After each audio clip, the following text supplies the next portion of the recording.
ఇప్పుడు కల్వకుంట్ల కవితక్క కొత్త పార్టీ పెడుతుందని మనం ఊహించినమా? వాళ్ళ నాయన పార్టీ బీఆర్ఎస్ పార్టీ, జాతీయ పార్టీలకు బీఆర్ఎస్ అనేటటువంటి పేరు పెట్టిరు.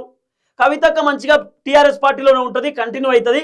రేపటితో టీఆర్ఎస్ అధికారంలోకి వస్తే కవితక్కకు మంచి పదవి వస్తుంది, కవితక్క అధికారంలో ఉంటుంది అనుకున్నాం. వన్స్ బీఆర్ఎస్ పార్టీ ఓడిపోవడంతో కవితక్క ఇండివిజువల్గా బయటకు వచ్చి తెలంగాణ జాగృతి నడిపిస్తూ ఉన్నది. మన మున్సిపల్ కార్పొరేషన్ ఎన్నికలలో 8 వార్డులు గెలుచుకున్నది. రేపో మాపో ఒక కొత్త పొలిటికల్ పార్టీ అనౌన్స్ చేయబోతుంది. అనుకోలే కదా, ఒక జర్నలిస్ట్ స్థాయి నుండి తీన్మార్ మల్లన్న ఒక కొత్త పొలిటికల్ పార్టీ పెట్టింది అనుకున్నామా? అనుకోలే కదా పార్టీ పెడతాడని చెప్పి.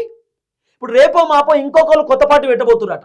కాబట్టి ఎవరు ఏ పార్టీ పెడతారు అనేది అసలు క్వశ్చన్ మార్క్. మనం చెప్పేటటువంటి పరిస్థితి లేదు.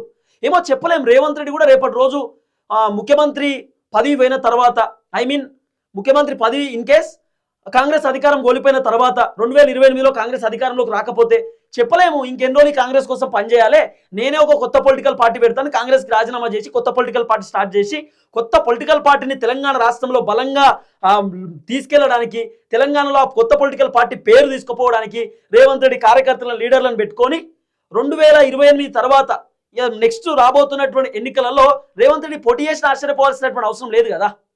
ఎట్లన్నా జరగవచ్చు. రాష్ట్ర రాజకీయాలు ఎప్పుడు ఎట్లా మారిపోతే మనకు తెలియదు. కానీ రేవంత్ రెడ్డి కొత్త పొలిటికల్ పార్టీ అనేది ఇప్పుడు మొత్తం రాజకీయాలలో ఒక చర్చ నడుస్తుంది. అసలు వర్కౌట్ అవుతుందా? ఎందుకు పెడతాడు పోనీ పొలిటికల్ పార్టీ అంటే ఒకటే అంశం, ఇంకెన్ని రోజులు ఢిల్లీ రేవంత్ రెడ్డికి ఫ్రీడమ్ లేదు. ఢిల్లీ ఎట్లా చెప్తే రేవంత్ రెడ్డి అట్లా వినాలి. కానీ కొత్త పార్టీ ఉంటే ఆయన ఎట్లా చెప్తే అట్లా, ఆయన ఎట్లా చేస్తే అట్లా.